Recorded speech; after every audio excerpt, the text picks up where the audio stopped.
মার গর্ভের মধ্যে আসলাম, কত লাথি মারছি নানি, লাথি না দিবি সব তো মার ফেটের মধ্যে আসলাম নানি। আচ্ছা তো মার ফেটের মধ্যে তাকিয়ে মানে 10 মাস 10 দিন খুব আরামে দিছি না রে। এই তাফসীর হলে তো লম্বা তাফসীর।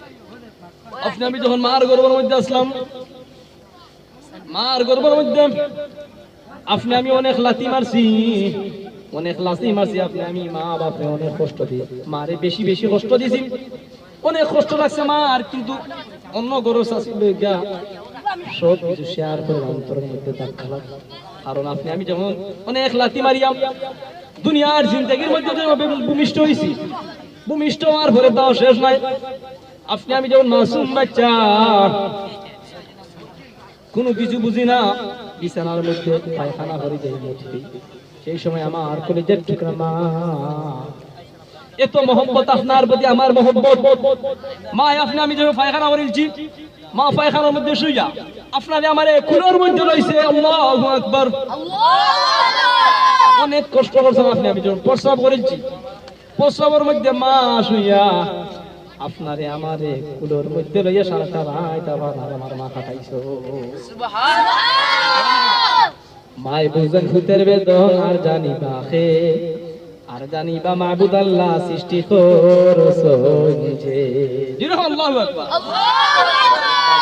মার গুয়ের আর মুতের আর বাজু বিষ্ণু মায়ের মাগো মায়া শীতে, মার গায়ের বস্ত্রখানি বাচ্চার গায়ে দিয়া সারা রাইতো দিল মায়ের আগুন কুলে লইয়া। বিদেশেতে হেরোর যদি সন্তান মারা যায়, পশুপনকে জানার আগে জানে তার মা, ঠিক না? ঠিক না? বিদেশেতে হেরোর যদি সন্তান মারা যায়, পশুপনকে জানার আগে জানে তার মা।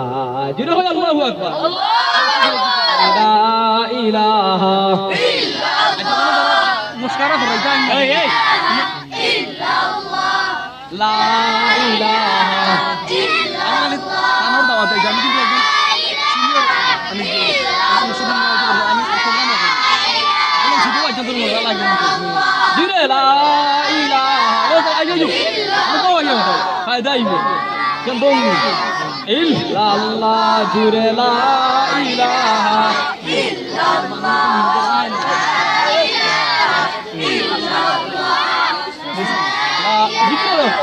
ইল্লাল্লাহ, জুড়ে লা ইলাহা ইল্লাল্লাহ, সুবহানাল্লাহ আলহামদুলিল্লাহ, লা ইলাহা ইল্লাল্লাহ, লা ইলাহা ইল্লাল্লাহ, লা ইলাহা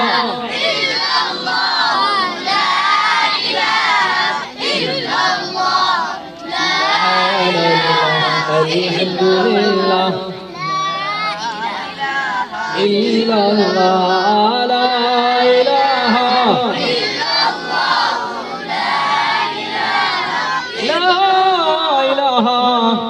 ইল্লাল্লাহ, মুহাম্মাদুর রাসূলুল্লাহ সাল্লাল্লাহু আলাইহি ওয়াসাল্লাম। যারা মারা হয়েছে আসলে একটু অপমান করা, কারণ ওই দেখবা ওই আর জন্নতি বাগান যে সাথে ফেরেশতা আমরা যারা ক্যামেরা আছে ফেরেশতা বলে ক্যামেরা নিয়ে বই দিছে কিয়ামতের কঠিন ময়দানে ওমরার পরে দেখবা হাসান এমনি হয়ে মুল্লা গেছে।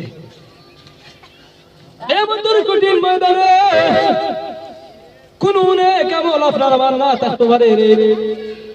মাহফিলের মধ্যে বসার কারণে কিছু সময় আলোচনা করার এবং শোনার তৌফিক দান করতেন, যে আর আলোচনা শুনতে বান্দায় কিছু সময় জিকির করছে, রব্বুল আলামিনের দরবারে ফেরেশতা লইয়া হাজির হইবা। রব্বুল আলামিন দুনিয়ার জিন্দেগির মধ্যে তোমার কিছু মায়ার বান্দা হলে, মাসুম বাচ্চা হলে জান্নাতি বাগান সাজাইছে আল্লাহ। আর এই মাহফিলের মধ্যে কিছু সময় তারা জিকির করছে, আলোচনা করেছে আল্লাহ।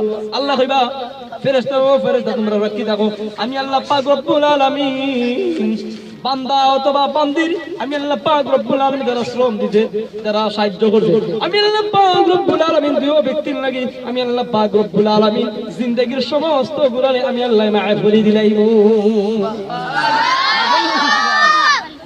যারা বারা তামসা দেখরা আইয়া বইয়া না সমস্যা